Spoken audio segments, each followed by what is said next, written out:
Olá, boa noite. Você acompanha a partir de agora o Jornal da Justiça. Hoje comigo, Guilherme Menezes.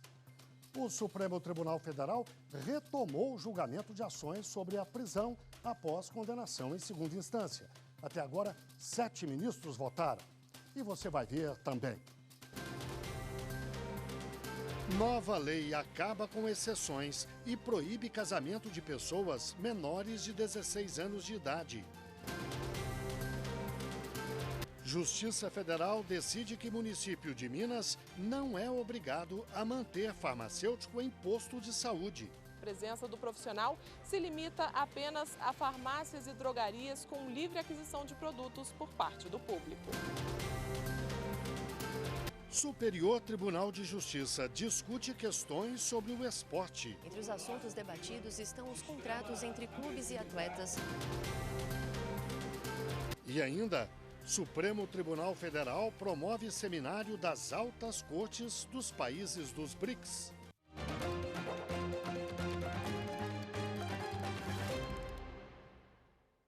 Os ministros do Supremo Tribunal Federal retomaram o julgamento de ações que tratam da prisão após condenação em segunda instância. A repórter Carla Lucena acompanhou.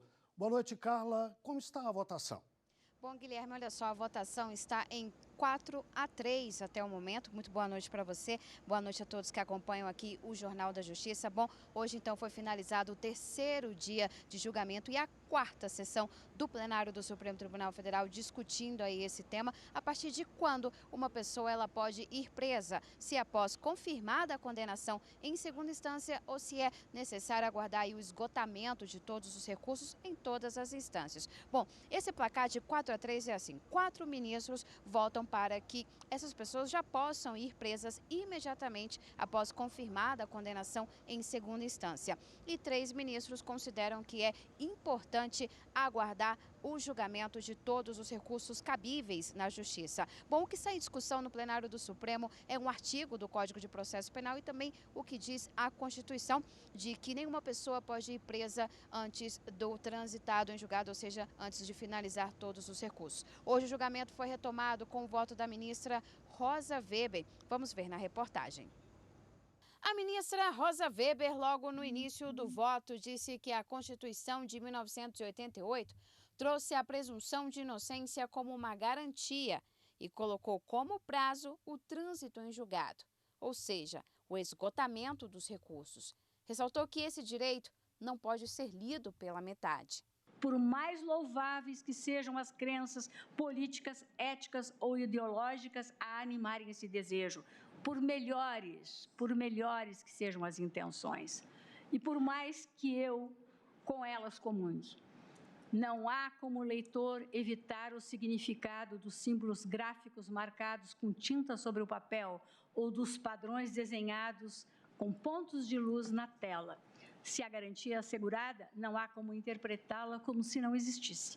A ministra deu o segundo voto contrário à prisão após confirmada a condenação em segunda instância. Explicou que desde 2016 autorizou 66 prisões, seguindo o que o Supremo havia decidido, mas que sempre deixou claro seu posicionamento e que se manifestaria no momento adequado, se referindo ao julgamento dessas ações. Minha leitura constitucional sempre foi e continua a ser exatamente a mesma. A sociedade reclama, e com razão, que o processo penal ofereça uma resposta célere e efetiva. Tal exigência, no entanto, não pode ser atendida ao custo da supressão das garantias fundamentais asseguradas no texto magno. Garantias estas lá encartadas para proteger do arbítrio e do abuso os membros desta mesma sociedade. Bom, e olha só, depois a ministra Rosa Weber votou o ministro Luiz Fux. Ele é a favor da prisão após confirmada a condenação em segunda instância. Ele disse que mudar esse entendimento agora poderia trazer danos irreversíveis para a sociedade. Já o ministro Ricardo Lewandowski, que foi o último a votar na sessão de hoje, votou para que seja aguardado, então, o julgamento de todos os recursos aí cabíveis na Justiça. Agora, no finalzinho da sessão, o ministro presidente Dias Toffoli conversou com os jornalistas. Ele disse que na segunda-feira da semana que vem vai informar quando o julgamento dessas ações retornam ao plenário. Se no dia 6 ou no dia 7 de novembro, lembrando que semana que vem não há sessão aqui no plenário, portanto, o ministro divulga quando que esses julgamentos, essas ações voltam na segunda-feira da semana que vem. E agora vai com você, Guilherme. Obrigado, Carla. Boa noite para você. A Companhia Brasileira de Trens Urbanos e entidades sindicais assinaram o acordo coletivo de trabalho proposto pelo Tribunal Superior do Trabalho.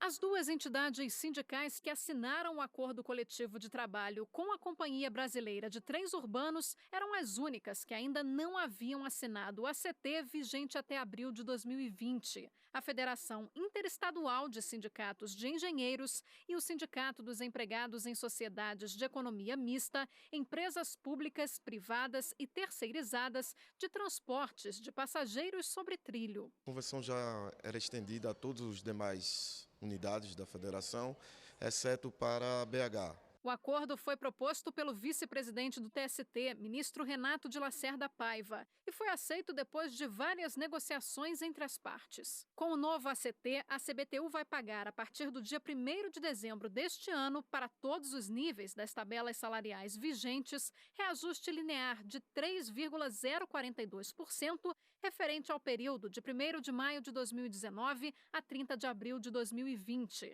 Em relação ao período de 1º de dezembro de 2018 a 30 de abril de 2019, o reajuste linear é de 1,014%. A companhia vai ainda pagar o valor retroativo referente aos reajustes lineares, bem como o abono único no valor de R$ 350, ambos em 3 parcelas, sendo a primeira paga em janeiro de 2020 e as demais nos meses seguintes. Foi um acordo demorado, né? Foi uma discussão muito longa, até por conta da questão dos reajustes mesmo, mas estamos saindo daqui acordados, né? Então, da melhor maneira possível, nós fechamos o acordo para a categoria. Aceitamos porque já vai começar o novo ACT agora 2021, né? E estava se arrastando muito tempo esse, e a categoria estava cobrando muito, e o sindicato entendeu que nesse momento era melhor assinar, apaziguar e começar a pensar na luta a partir de 2020. O Superior Tribunal de Justiça recebe seminário sobre justiça desportiva. Veja na reportagem de Jéssica Castro. O seminário O Desporto que os Tribunais Superiores Praticam une ministros e operadores do direito para discutir assuntos do setor esportivo que estão presentes na pauta das cortes. Durante a abertura do evento, o presidente do STJ, ministro João Otávio de Noronha, falou sobre os avanços e a importância da atuação do judiciário nesta área. A justiça desportiva tem prestado um grande trabalho, porque tem resolvido a contento esses conflitos que envolvem os esportes. Entre os assuntos debatidos estão os contratos entre clubes e atletas, direito de imagem, tributação e a compra e venda de ingressos. O objetivo é a troca de ideias para que sejam desenvolvidas regulamentações e entendimentos jurídicos eficazes para desenvolver os esportes no Brasil. A justiça desportiva é o direito cuja justiça administrativa tem colocação na Constituição Federal. É a única justiça administrativa com lugar na Constituição Federal. Para aprofundar a troca de conhecimentos sobre o direito desportivo, foram realizadas palestras sobre questões como a jurisprudência do STJ quanto ao tema, aspectos do direito penal desportivo, as Forças Armadas e o desporto, além de soluções alternativas de conflitos e as relações de dirigentes com associações desportivas à luz do direito do trabalho. A seguir, representantes das altas cortes dos BRICS se reúnem em Brasília para o seminário sobre tecnologia da informação e inteligência artificial. É daqui a pouco e voltamos já. Para mim, justiça é uma medida e um peso para todos em geral.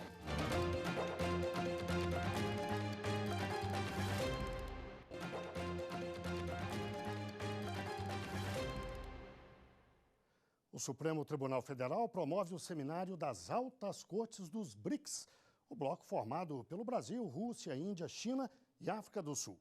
Há pouco, os representantes dos países foram recebidos pelo presidente do Supremo, ministro Dias Toffoli.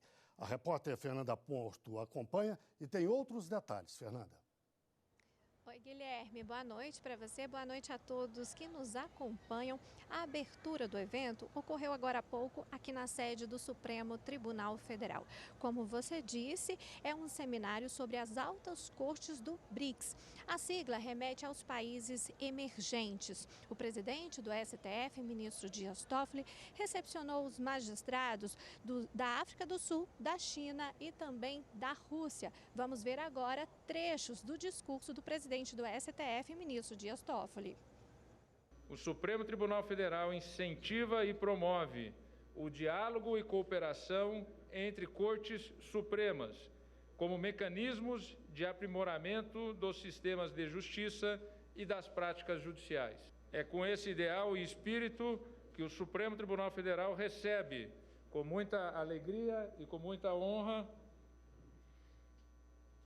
representantes das altas cortes para uma reflexão e troca de experiências e boas práticas a respeito do uso e desenvolvimento de tecnologias da informação e de inteligência artificial pelo Poder Judiciário. Um mundo digital exige uma justiça digital, ou seja, uma justiça célere, dinâmica, flexível, interativa e digitalmente conectada. O seminário começa amanhã, a partir das 9h30 da manhã, no Tribunal Superior Eleitoral. Um dos destaques é a palestra inaugural que será feita pelo presidente do STF, ministro Dias Toffoli, que irá apresentar as ferramentas que hoje são usadas pelo Supremo Tribunal Federal para dar agilidade e também mais transparência nas decisões do Supremo. Essa tecnologia tem chamado a atenção de outros países, como os Estados Unidos, por exemplo. O seminário também vai abordar outros temas e terá painéis sobre os desafios e também sobre a implantação da inteligência artificial nos tribunais superiores em todo o Poder Judiciário do Brasil. Eu volto ao estúdio, Guilherme. Obrigado, Fernanda. Por causa da falta de perícia, o Superior Tribunal de Justiça absolveu um réu acusado de crime ambiental. A quinta turma do STJ absolveu um réu condenado a 2 anos de detenção em regime aberto. O Tribunal de Justiça do Paraná havia entendido que a perícia nos locais dos crimes não era necessária porque o auto da infração era prova suficiente para embasar a condenação. Mas o relator do recurso no STJ, ministro Reinaldo Soares da Fonseca, destacou que o exame pericial era indispensável. O réu teria destruído região de floresta de preservação permanente, parte dela localizada dentro da Mata Atlântica. A devastação teria ocorrido em cerca de 4 hectares de uma propriedade particular, onde haveria inclusive uma nascente. O relator explicou que, como os crimes deixaram vestígios, a realização do exame de corpo de delito era obrigatória. O ministro Reinaldo Soares da Fonseca ressaltou que, se não houver vestígios ou se o local do crime tornou-se impróprio para a perícia, ela pode ser substituída por provas testemunhais. O Brasil ocupa o quarto lugar na lista de países com mais matrimônios envolvendo crianças e adolescentes. Uma pesquisa da ONU, Organização das Nações Unidas, aponta que 36% das mulheres se casam antes dos 18 anos no país. Segundo especialistas, isso pode ser prejudicial ao desenvolvimento de crianças e adolescentes. Este juiz já julgou um processo que tratava do casamento de uma menina de 15 anos e acabou não autorizando a união. E então, quando nós ouvimos essa jovem, para você ter uma ideia, ela não conhecia a família do noivo. Ela não tinha visto a futura sogra uma vez só, não conhecia os hábitos da família, não tinha interagido com eles. A gravidez, no caso dela, foi meio que acidental, foi um acaso num relacionamento que ainda estava muito embrionário. Márcia também se viu diante da responsabilidade de criar um filho. Ela engravidou aos 15 anos e oficializou o casamento aos 16. Quando eu me vi grávida, a única alternativa que meu pai deu era ou casava ou casava. E, na verdade, até engraçado que ele queria que eu me casasse, tinha que casar na igreja e casar também no cartório e Depois da igreja, ele queria que eu voltasse para casa para já separar. Na cabeça dele, mãe solteira, jamais. Filha divorciada, bacana, não tinha problema. Casos assim são uma realidade no Brasil. O país é o 4º do mundo no total de casamentos envolvendo crianças e adolescentes. São quase 900 mil uniões por ano. Esse índice só é menor do que os dados da Índia, de Bangladesh e da Nigéria. Até março desse ano, pessoas menores de 16 anos podiam se casar, com autorização dos pais ou responsáveis, ou com autorização judicial, em caso de gravidez precoce, sem fixar a idade mínima. Tanto o Código Civil quanto o Penal previam outras situações para autorizar as uniões. A Lei 13.811 de 2019 acabou com as exceções legais que permitiam o casamento infantil. A partir de agora, não é mais permitido o casamento de pessoas com menos de 16 anos de idade. Então, uma jovem, por exemplo, de 14, 15 anos, que venha a engravidar, ela vai poder casar? Não, ela não vai poder casar. E você pode participar do Jornal da Justiça. Mande sua sugestão para o nosso WhatsApp. Anote aí, 61 99260 6116. Você vai ver a seguir, a Justiça atende pedido e município de Minas não é mais obrigado a manter farmacêutico nos postos de saúde. Fique com a gente, nós voltamos em instantes. Justiça são direitos iguais em todas as áreas. Educação, saúde, política pública, presídio.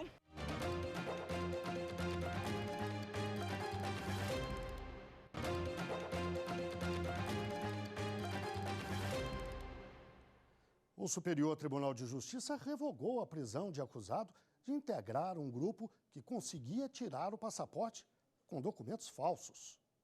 O acusado foi preso em flagrante no Espírito Santo após uma pessoa que foi pega com uma certidão de nascimento falsa durante o processo de confecção de passaporte ter contado que conseguiu o documento com ele.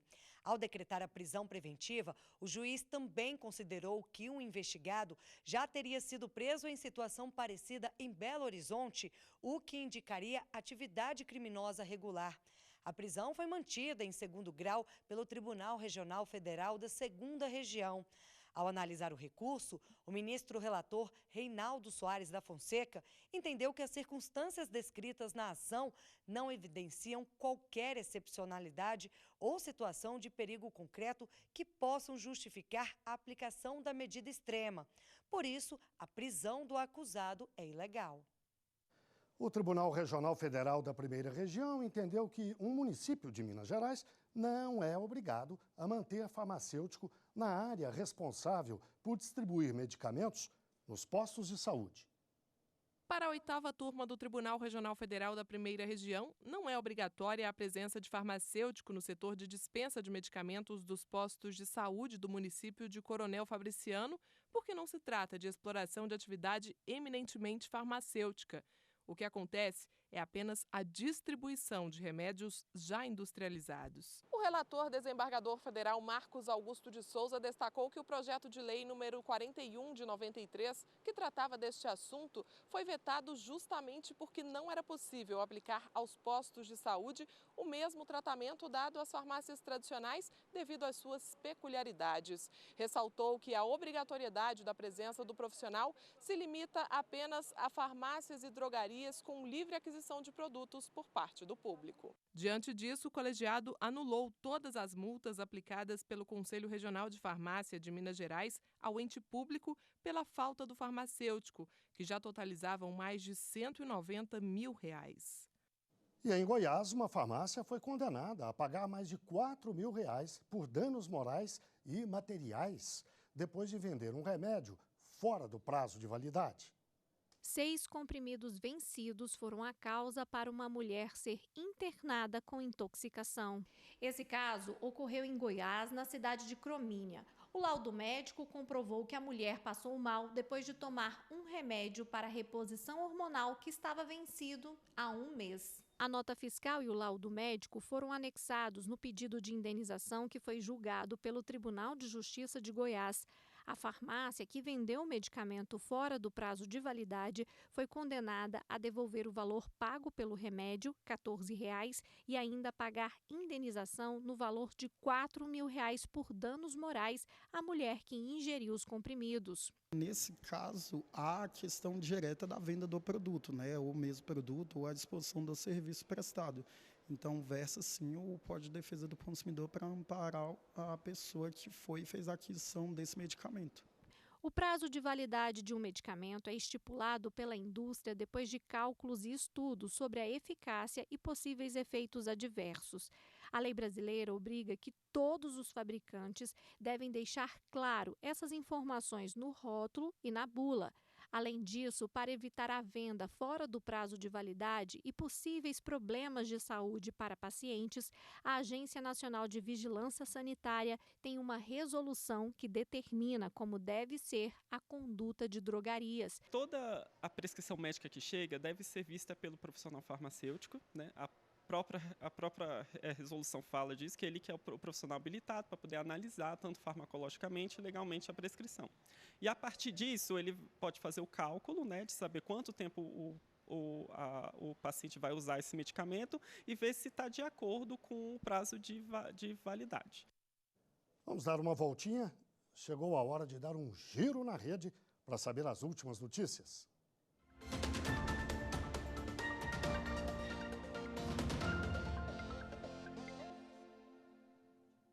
Vamos até a redação do Jornal da Justiça falar com a repórter Viviane Novaes, que tem as informações. Olá, Viviane, boa noite. Olá, Guilherme, boa noite para todo mundo. Olha, a gente começa o giro com duas notícias do Supremo Tribunal Federal. A ministra Carmen Lúcia negou o pedido para libertar o ex-deputado estadual do Rio, Edson Albertassi. O parlamentar foi condenado a 13 anos e 4 meses de prisão por receber propina da Federação das Empresas de Transportes de Passageiros do Estado. Segundo a ministra, o Supremo não pode analisar o processo porque o Superior Tribunal de Justiça ainda não julgou o caso. Por esse mesmo motivo, o ministro Alexandre de Moraes manteve a prisão preventiva do ex-policial militar Vitor dos Santos, acusado de participar da chacina de Osasco em 2015, quando 17 pessoas foram mortas. O ex-PM foi condenado a 119 anos de prisão, recorreu e aguarda novo julgamento pelo Tribunal do Júri na cadeia. Bem, para fechar o giro, o Superior Tribunal de Justiça Desportiva condenou o Flamengo a pagar uma indenização de R$ 2.000 pelo atraso da equipe na entrada para o segundo tempo do jogo contra o Atlético do Paraná no Campeonato Brasileiro. O técnico Jorge Jesus também foi condenado a uma partida de suspensão convertida em advertência por ofender a arbitragem e por conduta antiesportiva.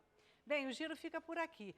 Todas as reportagens do Jornal da Justiça você pode ver lá no YouTube. É só digitar TV Justiça Oficial. Guilherme. Obrigado, Viviane. E o técnico é Jesus mesmo, hein?